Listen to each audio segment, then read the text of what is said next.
네, 안녕하십니까. 지난 주말 잘 보내셨습니까? 지난주에 좀 장마가 있었던 곳, 좀 피해가 있었을 거라고 생각하는데 이제 장마 시즌이 들어옵니다. 비가 한번 왔을 때는 괜찮죠. 그러나 비가 머금고 있다가 다시 퍼부을 때 많은 위험성에 도달할 수 있습니다. 한번 장마 피해 미리 사전 예방하셨으면 좋겠다라는 부분이고요. 요즘 부동산 규제가 또 연일 입에 오르면서 여러분의 가슴을 부동산 규제 장마로 마음이 좀 편하진 않을 불편할 상황일 겁니다. 하지만 담담한 마음으로 이 부동산 규제에 대해서 좀 더 잘 이해하고 나면은 마음이 편해지고 서두른 마음 없어지니까 발표가 이루어지면 좀 더 잘 아시고 법적 해석 능력이 있는 분들에게 문의하셔서 여러분의 마음 안정 찾으시기 바라고요. 부하 뇌동하는 것보다는 언제든지 이 시간이 지나면 좀 더 나아지겠지 하는 마음으로 10년을 내다보는 마음으로 부동산을 봤으면 좋겠습니다. 자, 월요일 부동산 고민 시작합니다. 지금 전화 주시면 열심히 상담해 드리도록 하겠습니다. 네, 오늘 1부뿐만 아니라 2부에서도 여러분들의 고민 상담 도움 예정인데요. 일단 고민 상담에 앞서서 또 오늘 꼭꼭 박사 강의를 통해서 정부의 정책에 관련된 이야기뿐만 아니라 서울시에서 나오고 있는 이야기들까지 짚어주신다고 합니다. 대표님 부탁드릴게요. 네, 요즘 부동산 규제 6.17 이후로 부동산 투자에 마음이 꽁꽁 얼어붙은 줄 알았더니 또 6.17 발표 이후에 사기를 포기했던 분들이 또 다시 또 참여를 했습니다. 그래서 서울 같은 경우에는 또 뭐 평균 아파트 매물이 뭐 5천이 올랐다. 또 다시 또 불붙기 시작하는 듯 하는데요. 그 원인이 뭘까 이런 고민을 좀 해봐야 될 것 같고 근본적인 원인을 제공하는 서울시의 문제를 좀 해석해 보면서 한번 부동산 시장이 어떻게 갈 건지 바라봤으면 좋겠습니다. 오늘은 제목이 뉴스거리 정도에 지나지 않는 제목을 잡았습니다. 서울시장께서 역세권 땅을 직접 매입 주택 공급하라 라고 말씀을 하셨습니다. 박원순 시장께서 요즘 좀 마음이 급해진 것 같습니다. 역세권 땅을 서울시 보고 나는 서울시죠. 서울시에서 운영하고 있는 SH공사 서울시에서 직접 땅을 매입을 해서 공급을 하라 이 부분이죠. 부동산 규제를 지금 현재 정부가 21번째 규제를 내놨습니다. 약 6.17 규제 이런 부분들까지 해서 부동산 가격 안정화 정책을 발표했죠. 그런데 결국 이 안정화 정책이 안정이 됐느냐, 오히려 규제 발표되면서 상상을 못할 정도로 가격이 올랐습니다. 아마 우리 단군 일해 재보면은요 어떤 규제 발표한 후에 단기간을 계산했을 때 가장 많은 상승률을 만든 것이 아닌가. 그래서 이건 실정이죠. 이걸 잘 이해를 하자 보면 규제라고 하는 부분이 항상 우리가 쥐를 잡더라도 고양이가 쥐를 잡더라도 이 골목에서 쥐 어떻게 생겼죠? 뭐 이거 꼬리 귀 있고 생쥐죠, 생쥐 꼬랑쥐 하고 다리. 쥐를 잡으려면 고양이도 이런 턴을 출구를 만들어 가야 되잖아요. 그래서 고양이 잡을 수 없으니까 오히려 핥힙니다. 그래서 가격을 안정화시키려고 그랬더니 불안을 더 야기시킨 거죠. 이게 기본적인 게 안 돼 있어 그래요. 이게 반영이 수요와 공급을 잘 계산되지 않은 규제는 오히려 가격을 상승시키는 거죠. 그리고 공급에 대한 이주 정책이 필요한 지점에다가 공급하는 게 아니고 뭐 세종시 동탄 이런 그다음에 3기, 2기 신도시 이런 식으로 공급을 하는데 우리 국민들이 생각도 똑똑합니다. 우리가 잃어버린 일본의 잃어버린 20년이라는 걸 알고 있죠. 그래서 동경을 중심으로 한 위성도시들 40여 개의 신도시가 잘 나가다가 궁극적으로 인구가 줄어들고 인구 출산율이 줄어들고 하다 보니까 학교 문제, 직장 문제로 결국은 신도시를 포기하고 동경으로 들어온 거죠. 우리나라도 신도시를 지금 많이 만들고 있겠지만 일시적으로 벌다가 궁극적으로는 서울이라는 데로 다시 몰려들 걸 우리 국민들이 예상하고 있는 거죠. 적어도 국민들은 아닐지라도 서울과 경인 지역에 사시는 분들은 그걸 알고 있다라는 거예요. 그래서 진짜 필요한 공급은 서울에서 일어나야 되는데 주변 나라 때려놓으니까 서울에 한 채를 갖고 있고 오히려 서울 거는 안 팔고 다른 지역에 소위 일시적인 단기 투자, 떴다방 투자를 하고 오죠. 그래서 각종 보유세니 아니면은 뭐 종부세 그리고 뭐 양도세, 취득세를 때려 넣어도 서울을 포기하지 않고 오히려 인근 신도시를 포기하고 나오는 경우가 있다라는 거죠. 그리고 규제에 따라서 규제한 지역을 피해서 단기 투자의 방법을 또 찾아가죠. 규제하면 또 옆으로, 규제하면 옆으로, 전체 규제하니까 다시 서울로. 이 전체 규제를 또 하니까 돈이 다시 서울로 돌아오는 거죠. 이제 먹을 게 없구나 하고. 이렇게 함으로써 내 집 마련을 막는 게 아니라 오히려 규제가 투자의 방향을 가르쳐주고 투자의 종착지와 투자를 다시 재순환시키는 걸 만들었다라는 거예요. 결국은 오늘에야, 오늘 여러분 뉴스입니다. 이거 뉴스 내가 만든 제목이 아니라 결국은 서울시장 박원순 시장께서 서울 안 되겠구나, 서울이 부족하구나, 땅 매입해서라도 주택 공급하라. 이제 우리 박원순 시장님께서 서울의 주택 공급에 문제가 있구나라는 걸 이제 느끼고 있는 거죠. 자, 이게 단순한 문제가 아닙니다. 이 규제라는 부분은 제가 아까 쥐를 그리면서 주새끼를 잡더라도 철구가 있어야 되는데 지금 뭘로 잡았어요? 양도세와 종부세로 막 잡아대니까 사람들이 피해간 것이 어디예요? 임대사업자. 임대사업자를 갑니다. 임대사업자에다가 장기보유 특별공제 해준다는 거예요. 그래, 서울은 갖고 있으면 10년 정도 갖고 있다가 장기보유 특별공제 해주니까 기다리지 뭐 10년. 눈 딱 감고 뜨면 10년 가잖아요. 그거 이제 익숙한 거예요. 그리고 또 이거 양도세 많이 매겨? 그러면 가격 좀 낮춰가지고 가격 낮추라고 하니까 낮춰도 증여할 수 있죠. 이번 기회에 내 자식들 이제 집 사긴 다 틀려먹었어. 그러니까 전세 몽땅 끼고 증여하자. 부담부 증여를 하죠. 또 맞증여를 하죠. 증여를 해서 왜? 가지고 내 아이들이 크면은 성인이 되면은 직장만 다녀도 세대 분리해서 비과세를 만들 수 있을 뿐더러 뭘 또 비과세에서 팔아요. 비과세 만드는 사람들은 팔아먹을 거 생각하는데 내 자식은 서울에서 안 팔게 할 거야. 그래서 증여해 두는 거죠. 증여 5년 10년 가지고 가다 보면 또 오른 거죠. 그리고 또 묶어놔요. 규제로. 3주택자는 중과세를 때렸죠. 중과세 그래 버텨보지 뭐. 그러니까 2008년에도 그렇고 IMF 때도 그렇고 매각한 사람, 쉽게 말하면 팔아먹은 사람만 앰뷸런스에 실려 있죠. 지금 힘들잖아요. 팔아먹은 사람만 아파가지고 신경항zen제 먹는 거잖아요. 이거 뭐 정부가 시키는 대로 했다가는 자기가 당하니까 안 팔아먹는 거예요. 그러니까 어떻게 돼요?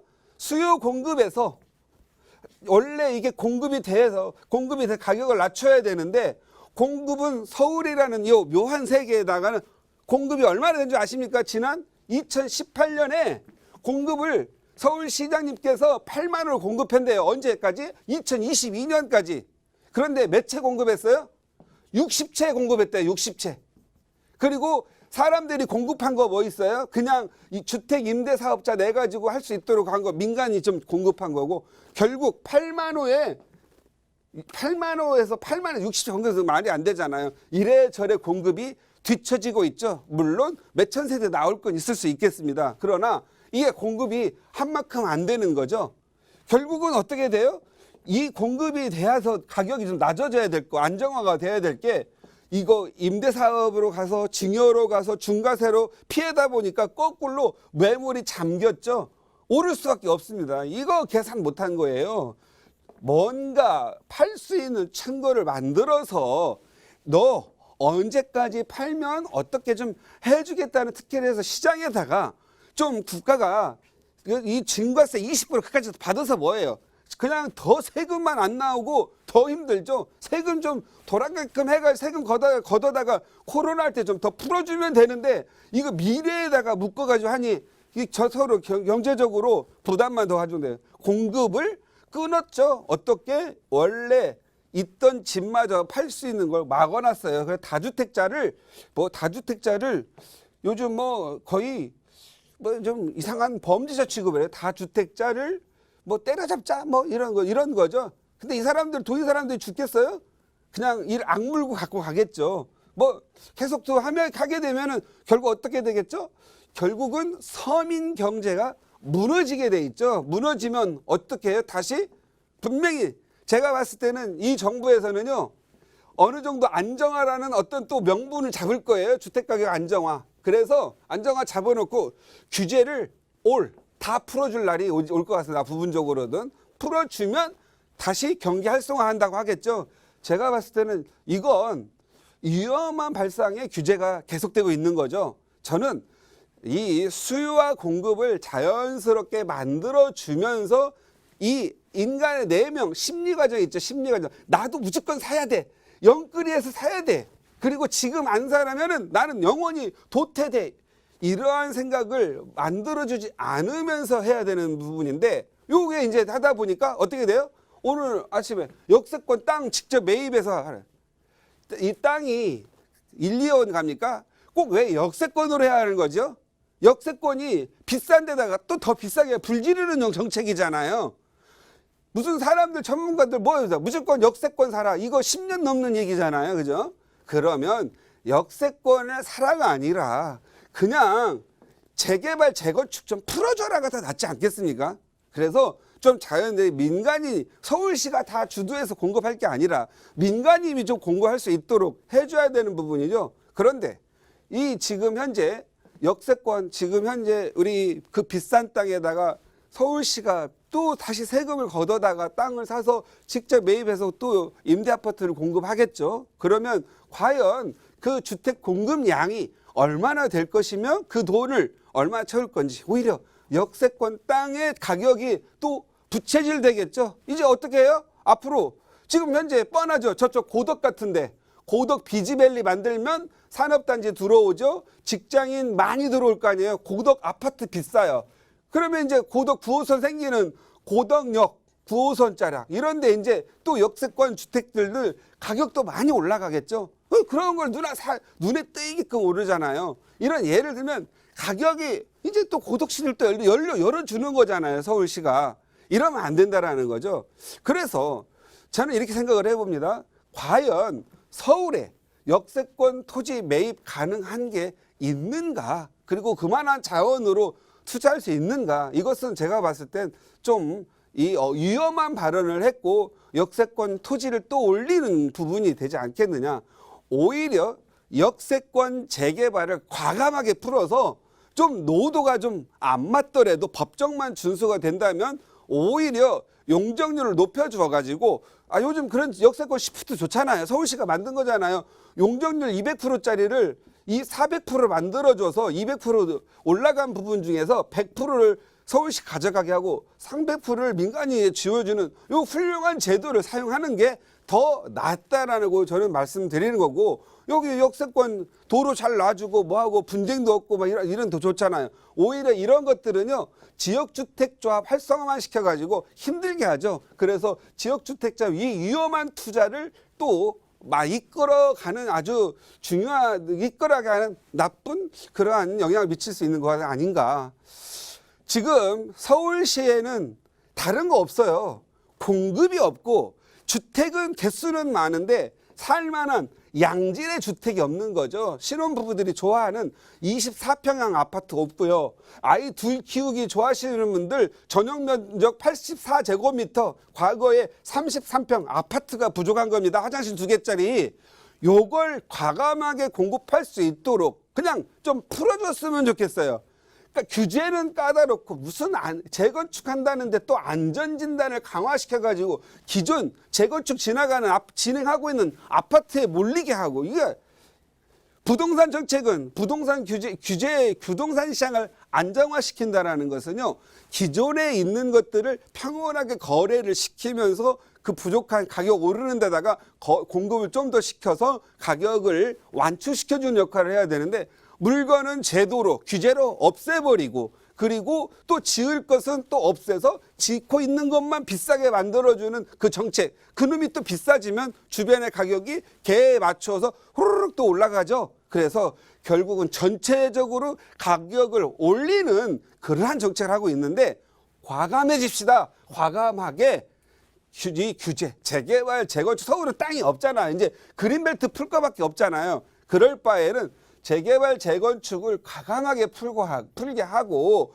재건축, 재개발 내에서 반대판이, 비대위니 이런 쓸데없는 조직들 만들어내는 걸 과감하게 절제시켜주고, 정말 투명하게 개발될 수 있도록 정부가 이거 사서 뭐 이렇게 막 땅 매입해서 공급하고 공사하고 하느니 그냥 스스로 잘할 수 있도록 감시 관리해서 도와주는 민원, 그리고 도와줘서 투명하게 가져갈 수 있는 걸로 만들어져서 공급을 좀 많이 이렇게 되면 서울의 이 부족한 주택 공급을 해소시키면서 오히려 가격 안정화가 되지 않겠느냐. 지금 과연 서울의 역세권 개발이 잘 진행되고 있느냐? 현재 진행되지 않고 있습니다. 하더라도 어렵습니다. 목동에 염창역만 하도 보세요. 하다가 말잖아요. 염창역 하다 벌써 시프트 끝나도 말았잖아요. 거기 가격 놓고 안 한다고 영업권 보상 요구하고 반대로 요구하니까. 그러나 과감하게 역세권 같은 경우에는 규제를 굳이 막 75% 하지 말고 뭐 60%만 진행하게 해서 적절한 영업비를 좀 서울시가 같이 좀 뭐 지원할 방법을 찾아가지고 잘 될 수 있도록 해준다라고 한다면, 지금 서울의 수많은 역세권 지금 서울만 끼고 있는 게 아마 600개 여기에 주택이 역세권이 있을 텐데, 역세권 주변 잘 관리하고, 그리고 기왕이면은 학교들이 좀 잘 들어설 수 있도록 좀 협조해서 과밀되고 좀 너무 아이들 학교 다니기 힘들게 한 부분들을 과감하게 증축할 수 있도록 재원 좀 넣고, 또 재개발 이익 발생되는 거 가져다가 세금 뿌려가지고 전체 나눠먹게 하지 말고 그냥 그 지역 학교 잘 만들어서 그 지역 잘 살게 해주고, 또 다른 데 가도 마찬가지잖아요. 잘 살게 해주고, 어디가 돈 벌면 어느 순간에는 돈 벌고 끝나겠지만 10년 후에는 예를 강남이 지금 돈 많이 번다고 할게요. 재건축으로. 그럼 초과이익 환수에다가 다른 데 줄 게 아니라 다른 데도 여기 이만큼 또 만들어 놓으면 다른 지역도 또 계속 강남처럼 개발된다고 믿으시고 돈 버는 걸 그 지역 자체 내에서 돈 잘 쓰게 하고 생활환경 좋게 하고 편의시설 잘 넣게 한다면, 결국은 서울이 모두가 강남화 될 수는 없겠지만 서울 25개구가 서로 좀 평범하게 모두 서민들이 잘 살 수 있고 모든 사람들이 편안한 교통세계를 가지고 살아갈 수 있도록 하고, 가장 문제가 뭐예요? 학원가의 부족이잖아요. 과감하게 학원 규제 폐쇄 좀 줄여가지고 교육 부작용 없이 모두가 어떤 혜택을 누릴 수 있도록 만들어가는 게 더 낫지 않겠느냐. 그래서 오늘은 지금 현재 이 부동산 규제로 인해서 발생되는 그러한 결정적 지금 문제점, 서울에 결국은 주택이 없으니 서울시가 나서서 역세권 땅을 직접 매입해서 공급하라, 이 정도까지 이 지경에 올 정도로 지금 현재 서울은 주택이 부족합니다. 그래서 제가 보기에는 이제 4기, 5기 이거 다 만들어 봐야 떴다방들의 세계고 갔다가 그냥 말아요. 그냥. 그래서 서울에다가 공급되면 또 일본처럼, 일본에 40개의 도시가 다 죽은 게 뭐예요? 일본의 그 동경을 막았던 재개발을 다시 이제 할 수 있도록, 도시 재생할 수 있도록 만들어주니까, 외부에 나가있던 신도시 사람 다 들어와서 신도시 죽어나가는 거잖아요. 그러지 말고 일본이나 다른 그